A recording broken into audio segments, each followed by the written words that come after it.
তুমি ফোন করেছিলা? কি নাম তোমার? রোশনা।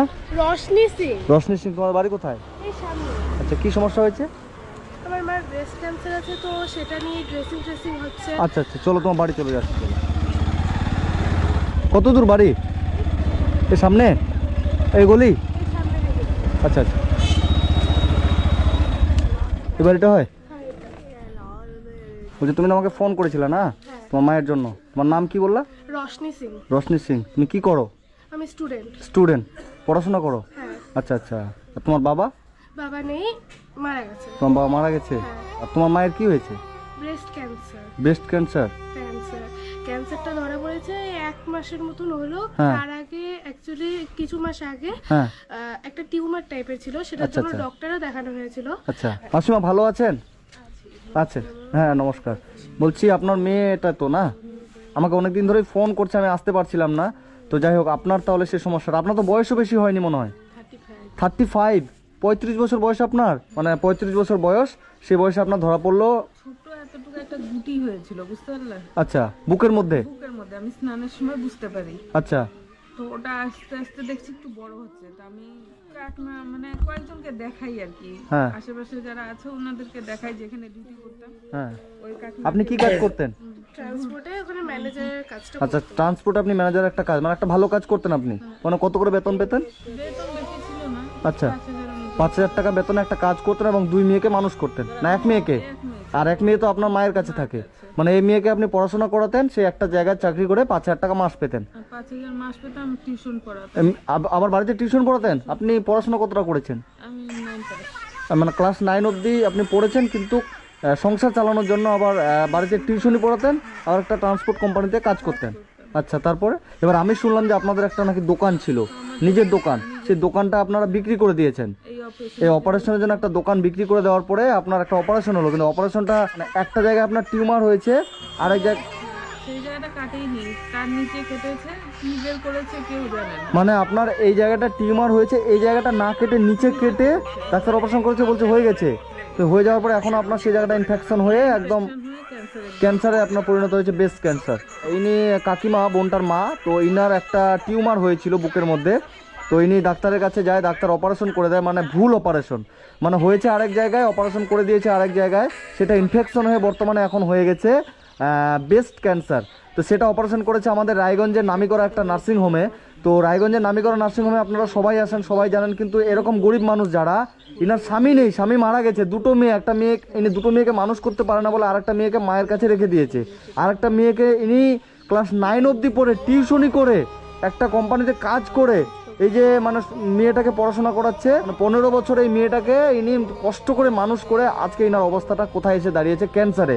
তো এই মানুষগুলো, তাহলে গরিব মানুষগুলো কোথায় যাবে? আমরা তো ভালো জায়গা যেখানে সেখানেই তো যাবো, কিন্তু ভালো জায়গায় গিয়ে আমাদের অবস্থা যদি এরকম হয়ে যায়, একটা টিউমার অপারেশন করতে গিয়ে যদি আমাদের ক্যান্সার হয়ে যায়, তাহলে আমরা কোথায় যাব? আপনার তো এখন মানে আমি যেটা শুনছি কিছুই নেই, কিচ্ছু নেই। আচ্ছা আচ্ছা, আপনি কাজও করতে পারছেন না?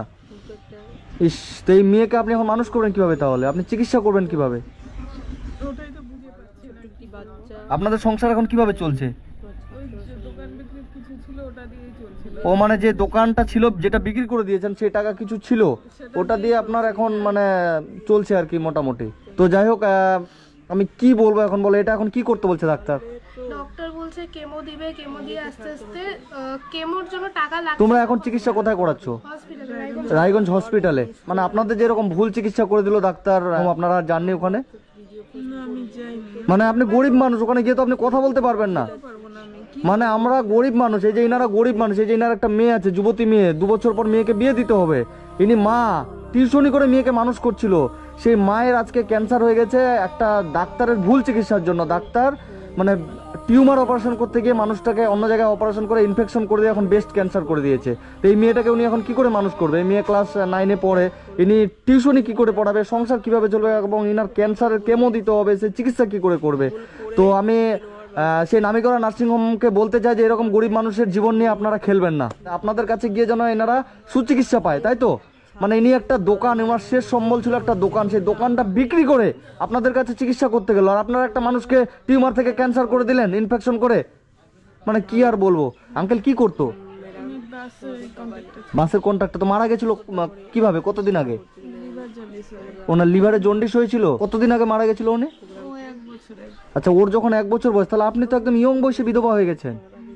এই বাবারে, দেখুন ওই মেয়েটার বয়স এখন 15 বছর, 14 বছর আগে এনার স্বামী মারা গেছে, ইনার বয়স এখন 35 বছর, তাহলে 20 বছর বয়সে এই মা বিধবা হয়ে গেছে। কিন্তু এখন মেয়েটাকে পড়াশোনা করাচ্ছে, ইনি কষ্ট করে টিউশনি করে একটা জায়গায় কাজ করে পড়াশোনা করতো, কিন্তু ডাক্তারের এমন ভুল চিকিৎসার জন্য আজকে মানুষটার অবস্থা ক্যান্সারে দাঁড়িয়ে গেছে। এবং আমার যারা ফলোয়ার্স আছে, যারা তোমাদের ভিডিওটা দেখছে বোন, ঠিক আছে, সবাইকে তুমি কি বলতে চাও? আর কিছু না, জাস্ট আমার মা যাতে ঠিক হয়ে যায়, আমাদের পাশে একটু দাঁড়াও, এটাই। আমার মা ঠিক হয়ে গেলে আমি জানি আমাদের আর কোনো কষ্ট হবে না, আমার মা ঠিক হয়ে যাক, এটুকুই চাই। এই মা মেয়ের মধ্যে মা মানে আমার খারাপ লাগছে শুনে, আমাদের প্রত্যেকটা মা জীবন যুদ্ধে কতটা যে লড়াই করে আমাদের মতো ছেলে মেয়েকে মানুষ করার জন্য। এই মা ক্লাস 9 অবধি পড়ে ইনি বাড়িতে টিউশনি করাতেন এই বাচ্চাটাকে মানুষ করার জন্য। এই মা একটা কোম্পানিতে 5,000 টাকা মাসে কাজ করতেন, এই মায়ের রোজগারে সংসার চলতো, কিন্তু একজন ডাক্তারের ভুল চিকিৎসার জন্য এই মা আজকে ক্যান্সার হয়ে গেছে। তো যাই হোক, আমি বেশি কিছু দিতে পারছি না, আমার কাছে এখানে যে কিছু টাকা আমি তোমাকে দিলাম, ঠিক আছে, এখানে 2000 টাকা আছে, আমি আমার তরফ থেকে দিয়ে গেলাম। যারা যারা ভিডিওটা দেখছেন, আপনারা প্রত্যেকে ভিডিওটা শেয়ার করবেন, এই মাকে যেন আমরা বাঁচাতে পারি, এই বোনটার পাশে যেন আমরা দাঁড়াতে পারি। 14 বছর বয়সে, 15 বছর বয়সে এই বোনটা। তো কাকিমা, আপনি কিছু বলবেন?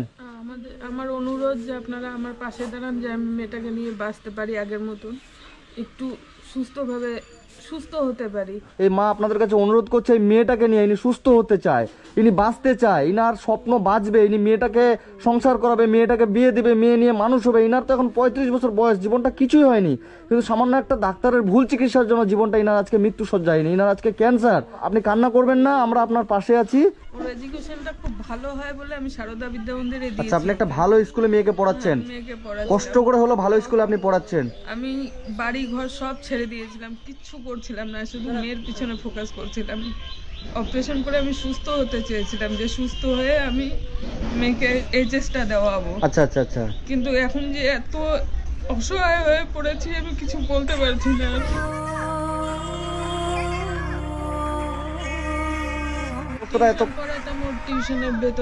আচ্ছা, আপনি টিউশন পড়াতেন ওর টিউশনের বেতন দেওয়ার জন্য? স্কুলের বেতন দেওয়ার জন্য। আমার খারাপ লাগছে। তো যাই হোক, আপনারা যে যেখান থেকে ভিডিওটা দেখছেন, আপনারা বেশি বেশি করে শেয়ার করবেন। এই মাকে যেন আমরা সুস্থ করে তুলতে পারি, এই মা যেন আবার আগের মতো সুস্থ হয়ে মেয়েকে সঠিকভাবে ওনার স্বপ্ন উনি পূরণ করতে পারেন, যে ওনার মেয়ে এইচএসে ভালো রেজাল্ট করবে, মাধ্যমিকে ভালো রেজাল্ট করবে। সেই জন্য এই মা নিজে টিউশনি করে মেয়েকে টিউশনি পড়ায়। আমাদের ভালোবাসা থাকবে আপনাদের প্রতি, আপনার মেয়ের প্রতি, আপনার প্রতি, যেন আপনি সুস্থ হয়ে আপনার মেয়েকে ভালোভাবে পড়াশোনা করাতে পারেন, আপনার স্বপ্ন যেন পূরণ হয়। ঠিক আছে, আমি আসছি, ভালো থাকবেন, ঠিক আছে।